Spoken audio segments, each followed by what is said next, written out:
What is up, my people? Welcome back to the channel for another edition of Singles of the Week. I'm your boy Nassim the Dream. If you're new to the channel, just go right on ahead and hit the subscribe button and hit the bell as well to always keep notified on my newest content. And without further ado, you should already know how we do it. Let's get right into the new singles. Alright, we're gonna start off with this new DJ Khaled track, Staying Alive, bringing in the Drake and Lil Baby. Yeah, this song is it's just snooze fest for me. It's just a sleepy vibe. It just sounds like everyone just woke up and just hopped in the studio and just recorded this song. Even DJ Khaled, what he puts together for this beat, it's just boring. Totally boring.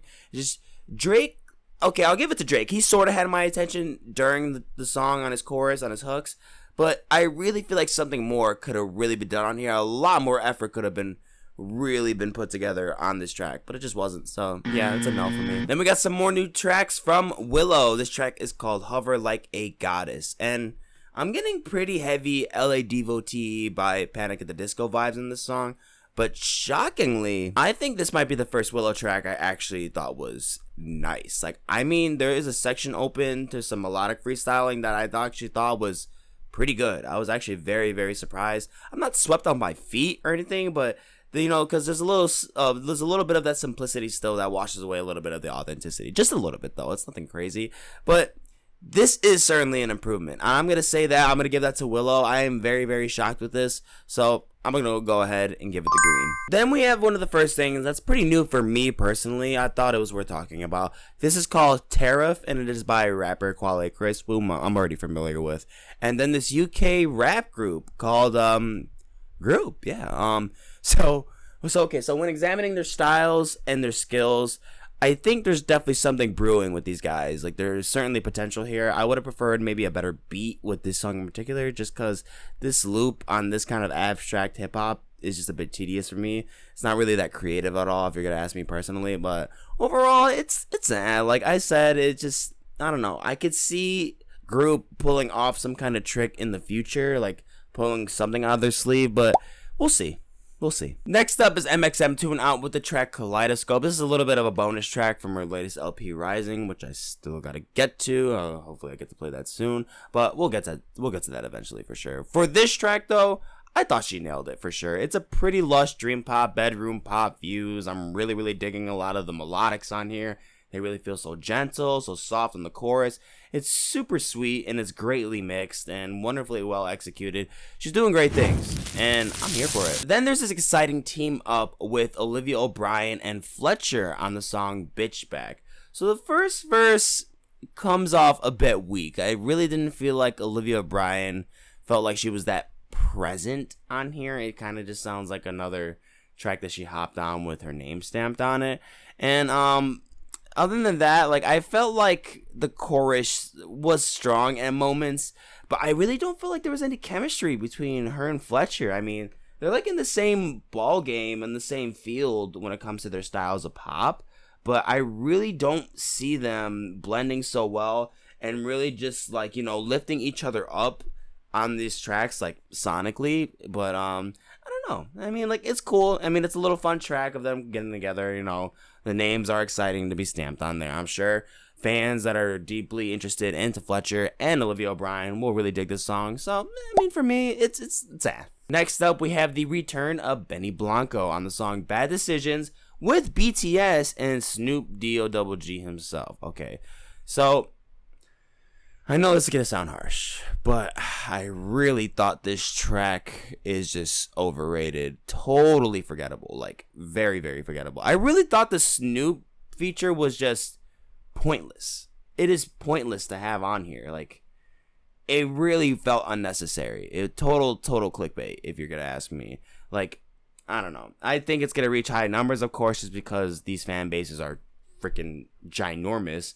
But if I'm gonna tell you right now, you probably won't catch me playing this again anytime soon. Okay, then next up is Omar Apollo's Highlight. All right, so he's throwing in some interesting reggaeton vibes, and it's a great rhythm to bop to. I will say that.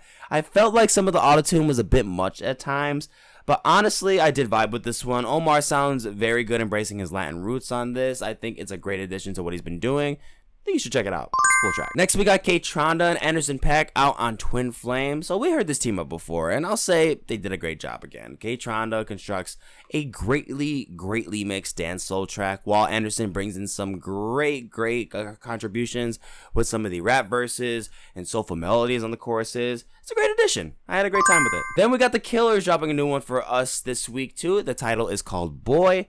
And already I love how explosive this thing kicks off, right after the intro track. I'm loving the synths on the instrumentation.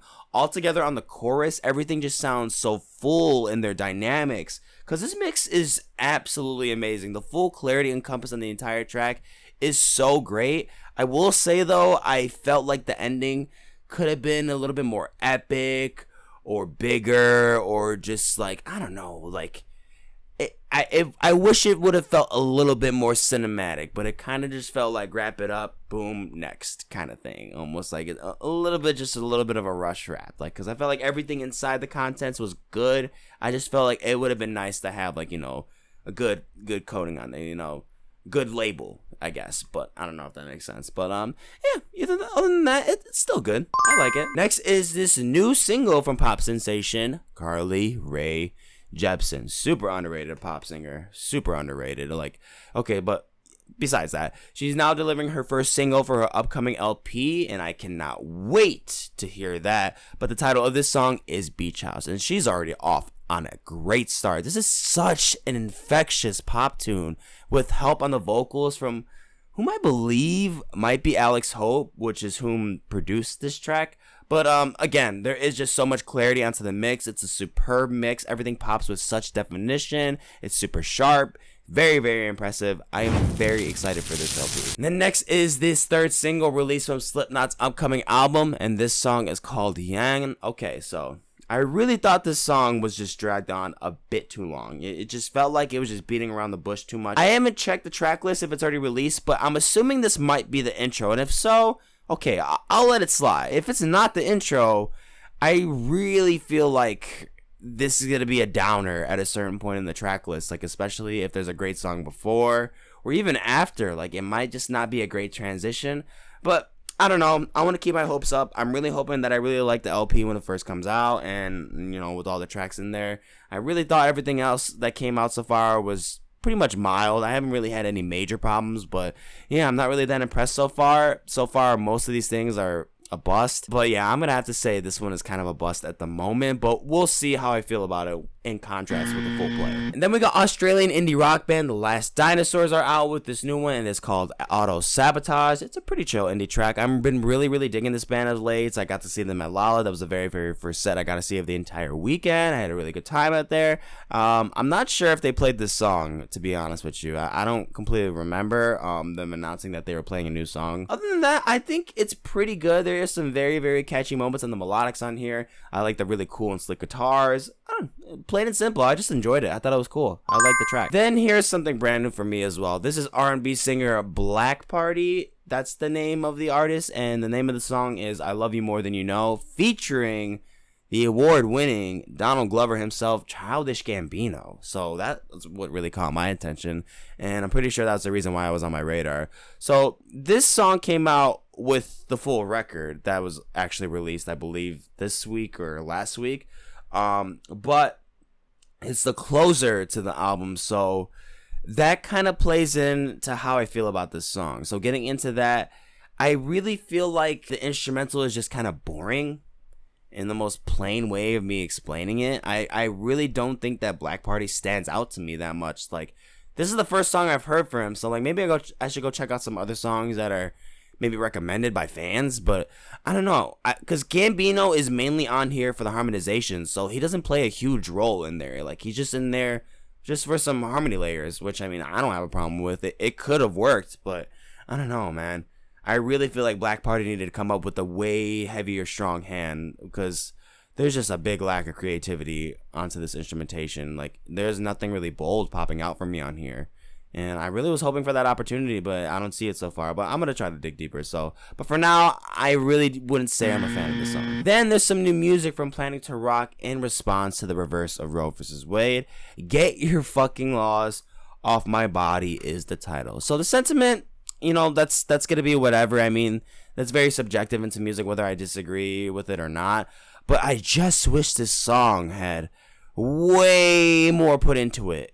Like, I'm getting a headache with this chord progression on here. It's sickening. It's annoying. And a dance track like this could have been way more fun, way more funny, way more enjoyable, while also throwing in a fuck you to the Supreme Court. We're all loving that. But it's just not here. And it's just kind of like, I feel you. I might match with you on your opinion or not, but that's all that really is. Sonically, I just don't fuck with this. I honestly think this sucks. Another band I'm just starting to get familiar with, Cheekface, out with Election Day, featuring Sidney, Gish. This is a little indie rock number for you.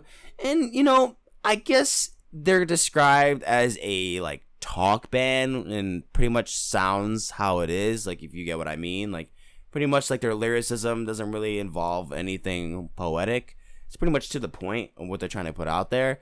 But I didn't think it was that bad. Maybe I'll give this another chance very soon with the album, because I'm really wondering how I might feel in there, because that's what I believe this came out with the album too.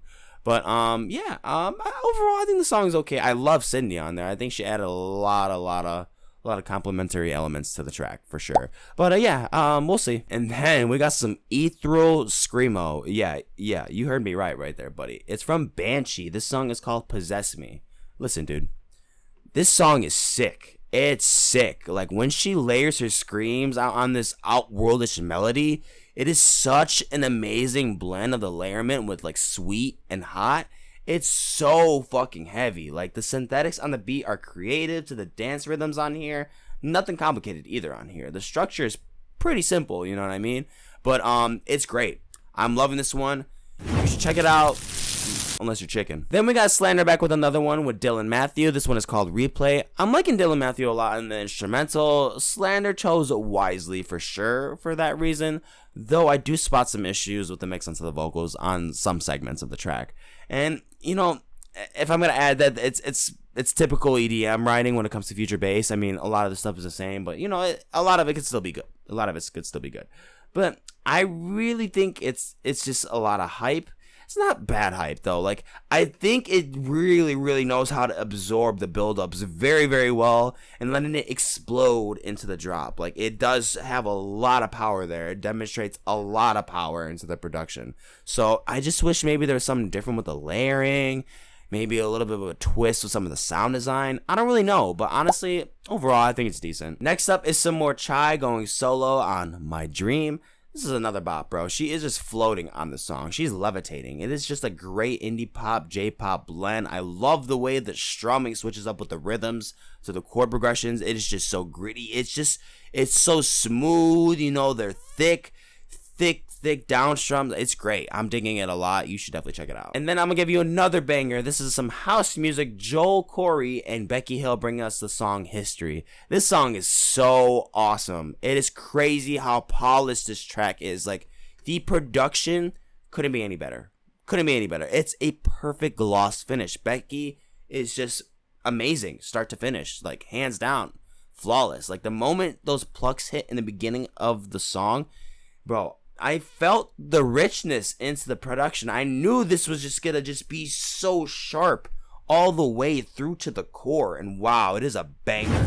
It's a banger. Next up is Rina Sawayama with the song Hold the Girl. Now, there are a lot of moments on this song that I really do like. I am loving the staccato string sections transitioning us out of the chorus. I'm really loving Rina's vocals on pretty much each sequence on here. And for the most part, there's pretty solid productivity on here too. But I can't help to feel that this song feels like it's like separated into three parts that just can't be coherent with each other. They really don't really sink in with each other well, and it kind of bothers me when we step into each of them. They really feel like they're totally separated into totally separate rooms, and I really just feel like it keeps making me have to adjust when really it should just be a smooth flow all the way through, start to finish, and it doesn't really get any better than that. Like I said, there's great moments on here, but I'm gonna have to give it the yellow for that. Next up is my current favorite garage rock band, FLETCHER, with their new single, Space Cowboy. I had the pleasure of hearing this song for the first time live at Lollapalooza. FLETCHER also killed it at that set. It was a very, Very good time. Love that band so much. But back to this song. This song was inspired by the iconic anime series Cowboy Bebop, if you're familiar with it. I thought it was great live, but on the recording, it sounds way more in detail. I mean, I should have known that anyway. It's very good though. I'm digging the way they sprinkle this gloomy, thick air into the atmosphere of the track when the instrumentals are like, they feel like they're tamed in a way where they're almost meditative at certain points. But then when the energy builds up and it engages back into like, you know, some more sporadic, upbeat rock music, it becomes more delightful too. It's just very, very exciting. I really thought the song was so good. I am loving this band right now. I hope they gain a huge wave into the future. I can't wait for them to come out with a debut record soon. So if you don't know the band, if you're not familiar with them, you should definitely give them a listen. Then we got Labyrinth out with Liftoff. I was very surprised at how poor the song actually is. This is one of the worst I've heard from him in my opinion. I really don't care for this beat at any point. Like, it's just tacky. The flow is tacky. It's boring. The song ultimately feels like it's going nowhere. It's a big letdown. Then there's this Lorna track that dropped. It's called Cursed to Die. Talk about a fucking merciless band, man. Like, what a track. I can't get over how disgusting the death metal elements really are, but also how amazing the instrumentals are onto the background too, with some of the string sections. Like, it is like the perfect counter to like the aggression, the anger, the rage to these sound traits. It's amazing. It's incredible the way this band can fuse those two sounds and elements and feelings with such a sick and deadly kick-ass breakdown at the same time.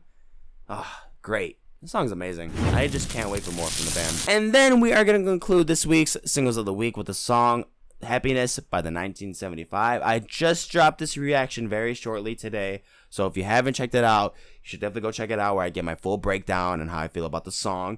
But on here, I'm just gonna say overall, I thought it was enjoyable. It really just needed a new formula on the song structures, but it's not bad overall. I'm cool with the song, and it's got catchy moments for sure. And I'm hoping to see a glimmer of hope in this brand new album. Again, I'm really hoping that it's not like the past two, but we'll see, man. We'll see. And that is it for this week's Singles of the Week, guys. Thank you so much for watching the video. If you enjoyed, go on to like, share, comment down below. And if you're not already, subscribe to the channel. Down in the description, you see all the links for the tracks that I talked about in this video, more videos, and also the links to my social media accounts so you can keep up with me on the daily. And I'm going to catch you in the next one.